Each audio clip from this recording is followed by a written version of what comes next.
So the Republicans don't care about us, even when their political livelihood hangs in the balance. Check out this article from The Hill that was published on the 9th of December. It says Republicans in Congress are on a path to letting enhanced Obamacare subsidies, aka the ACA, the Affordable Care Act, expire at the end of the month. A result that could amount to dismissal or, depending on your perspective, a betrayal of the MAGA populism that was ascendant in the party. All right, so that's some cute way of saying basically like they are going to forego helping the people that voted for them, the working class. And just to make it clear, this is tens of millions of working class Americans, both Democrats and Republicans, independents, people that aren't political, rather than heed warnings from MAGA commentators and Trump pollsters that letting the subsidies expire without any alternative plan would spell disaster for the party in the 2026 midterms. A sizable chunk of Republicans in Congress seem to be driven more by ideological opposition to the big spending on the subsidies and to the Affordable Care Act in general. There's a Republican representative from Pennsylvania named Brian Fitzpatrick. He sees the writing on the wall. He is in a competitive district, and because of that, he's speaking up. So Fitzpatrick said, affordability is such a crisis in this country right now, a significant increase in their premiums is not an option, meaning Americans. People can barely afford their premiums now. If they're going to go up significantly in the new year, that's going to be a problem. Your constituents are going to die because they're not going to have the proper care. People will die because of this. People won't be able to get the care they need. They will suffer and they will die. That's all there is to it. Like, that's what the GOP wants Americans to do, is to die. They don't care. Was it Joni Ernst? Which did she say? Was it Joni Ernst that was like, they are not eligible, so they will be coming off. So people are not, well, we all are going to die. Very empathetic, these Republicans. The best one of them is, of course, the Speaker of the House. He hasn't even committed to allowing a vote on a short-term extension. He's dick riding Trump. He is the worst House Speaker we've ever had, probably, at this point.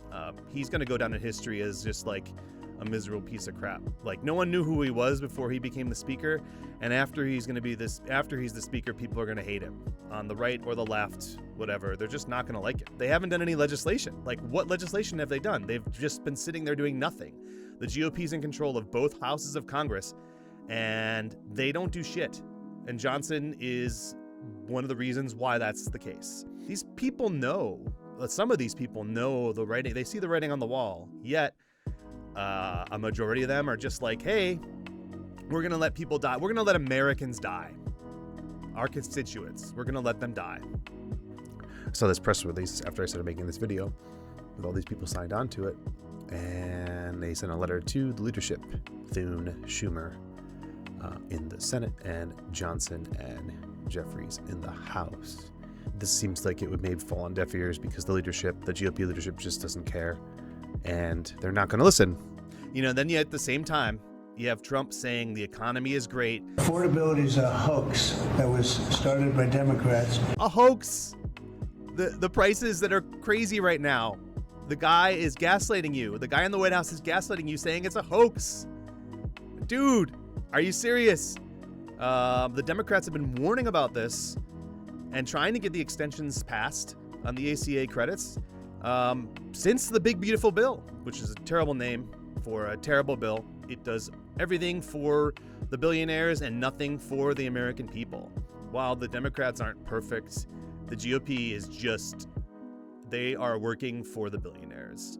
They are working for the corporations.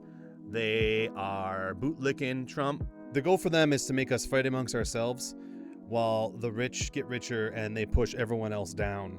It's a tale as old as time. The problems of humanity, the human condition. Right now it's pretty dark, and since it doesn't look like they're going to pass these subsidies, these extensions for the subsidies, it looks like it's going to be bad for Americans in the coming months, especially in the beginning of 2026. I hope you're all doing okay. Understand that people out there are going to be suffering, and it's the GOP's fault. All right, well, anyway, that's all I got. Yeah, I don't want to end on a bummer note, but it looks like I am. Well, maybe you can cheer me up in the comments. I like comments and subscribers too. That works. Hey, I don't use AI. I try not to use AI in any of my stuff, like no AI art at this point. So, like, you know, if you want to support some schmuck guy who is by himself making content without any other people helping him, you know, this is the guy right here. This is the guy doing silly content, making pseudo-political videos. Hey, I'd appreciate your support. I don't know why I'm doing this voice now, but maybe I should just do the whole video in this voice. What do you think? Next time, maybe. I'll catch you later. Love you.